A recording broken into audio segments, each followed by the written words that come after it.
ভুল হবেই, আমাদের ভুল হওয়াটাই স্বাভাবিক, ভুল হওয়াটাই স্বাভাবিক। আর এটাই আল্লাহ তাআলা চায় যে বান্দা ভুলও করুক, মাফও চাক।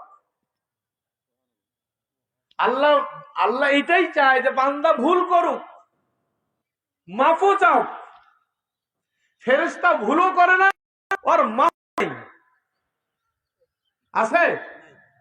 মানুষ যত ভুল করবে, যত মাফ চাবে, আল্লাহ তত বান্দার উপর রাজি খুশি হন। বুঝে আসছে না নেই?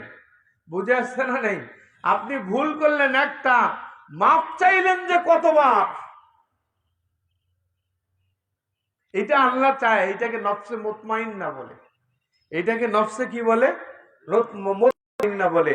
নফসে মুতমাইন্না ওই নফসকে বলে যে ভুল করবে, ভুল করার পর যখন বুঝতে পারবে যে আমি এই অন্যায় করে বসেছি, তখন আল্লাহর কাছে নীরবে, মসজিদে, ঘরে, মাঠে, যেখানে সে তার ভুল বুঝার পরে অনুতপ্ত হয়, অনুশোচনা হয়, ছোট হয়, সংকুচিত হয়, আল্লাহ ফকিরের ভেষে, ইতিমের ভেষে, ভিক্ষুকের ভেষে যখন তওবা ইস্তেগফার করে হাত দুটো আকাশের দিকে বাড়িয়ে দেবে, রব বলি শুধু ডাক দেয়, আল্লাহ বলেন তুমি রব বলার আগেই তোমার গুনাহ মাফ হয়ে গেছে।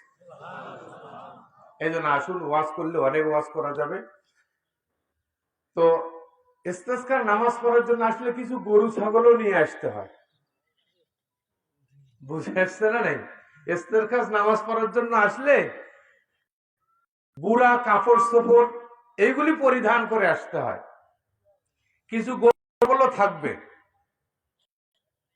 এই জন্যই থাকবে যে আমাদের চেয়ে কিন্তু তারা বেশি বুঝে।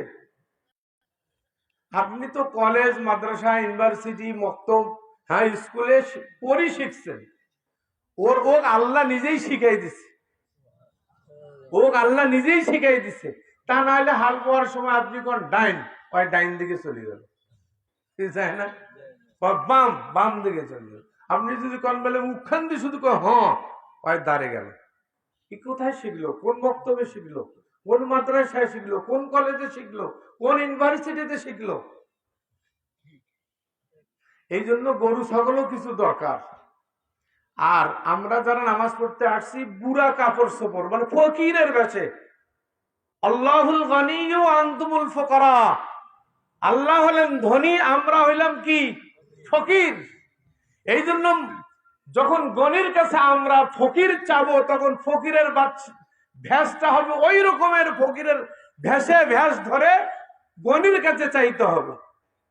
বুঝে আসছে না নেই? আল্লাহ হলেন গনি আর আমরা হলাম ফকির।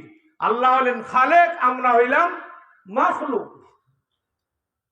আল্লাহ হলেন সৃষ্টিকর্তা, আমরা হইলাম গোলাম। এই জন্য আসুন, নামাজ 2 রাকাত হবে। রোদ উঠাইলে আমাদের জন্য ভালো, শরীর ঘামবে, আপনার মন থেকে তত আল্লাহ বেরাবে। বুঝে আসছে না? আমি সকালে উঠি তো চিন্তা করেছি আকাশটা লাগছে কেন। হয়তো আল্লাহ আজকে দোয়া কবুল করতে পারে, বলা যায় না। তো এই জন্য 2 রাকাত নামাজ হবে, এরপরে 2টা খুতবা।